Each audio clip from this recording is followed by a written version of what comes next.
ସକାଳୁ ସକାଳୁ ବାହାରି ପଡ଼ିଲୁ ଶାଳା ମାଙ୍କ ବଡ଼ ଭଉଣୀ ମା ବିଲଶାଳାଙ୍କ ମନ୍ଦିର। ଶାଳା ମନ୍ଦିର ପାଖରୁ 5 କିଲୋମିଟର ପରେ ତେନ୍ତୁଲିପଦା ଗ୍ରାମରେ ମା ବିଲଶାଳାଙ୍କ ମନ୍ଦିର ଅବସ୍ଥିତ।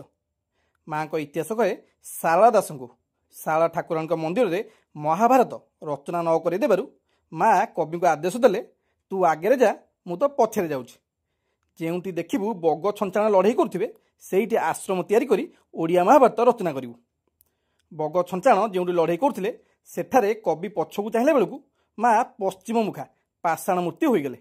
ଯେହେତୁ ତାହା ବିଲ ମଝିରେ ଥିଲା, ମା ବିଲଶାଳା ନାମରେ ପୂଜା ପାଇଲେ।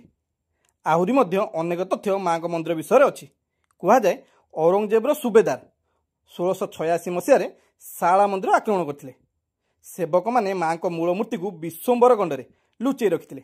ଏହି ସମୟରେ ମାଙ୍କ ଐତିହ୍ୟ ହଜି ନ ଯାଉ ତେଣୁ ଶାଳା ଦାସଙ୍କ ବଂଶଜମାନେ ତେନ୍ତୁଲିପଦା ଗ୍ରାମରେ ବିଲଶାଳା ସ୍ଥାପନ କରିଥିଲେ। କବି ବିଲଶାଳାଙ୍କୁ ଶାଳଚଣ୍ଡୀ କହି ପୂଜା କରୁଥିଲେ। ପରେ ବିଲଶାଳାଙ୍କୁ ମା ଶାଳା ମନ୍ଦିରକୁ ନେବାକୁ ଚେଷ୍ଟା କରାଯାଇଥିଲା, କିନ୍ତୁ ସେବକମାନେ ବିଫଳ ହୋଇଥିଲେ। କାରଣ ଶାରଳା ହେଲେ କାବ୍ୟ କଳାର ଦେବୀ, 12 ମାସରେ 13 ପର୍ବ, ସବୁବେଳେ କୋଳାହଳ। କିନ୍ତୁ ବିଲଶାଳା ଏସବୁ ସହ୍ୟ କରିପାରନ୍ତି ନାହିଁ। ତେଣୁ ମା ବିଲରେ ରହି ବିଲଶାଳା ନାମରେ ପୂଜା ପାଇଲେ। ଫୁଲ୍ ଭିଡ଼ିଓ ସୂର୍ଯ୍ୟକାନ୍ତ ମନ୍ଦିର ଟ୍ରାଭେଲର ୟୁଟ୍ୟୁବରେ ଦେଖିପାରିବେ। ବାୟୋରେ ଲିଙ୍କ ମଧ୍ୟ ଅଛି।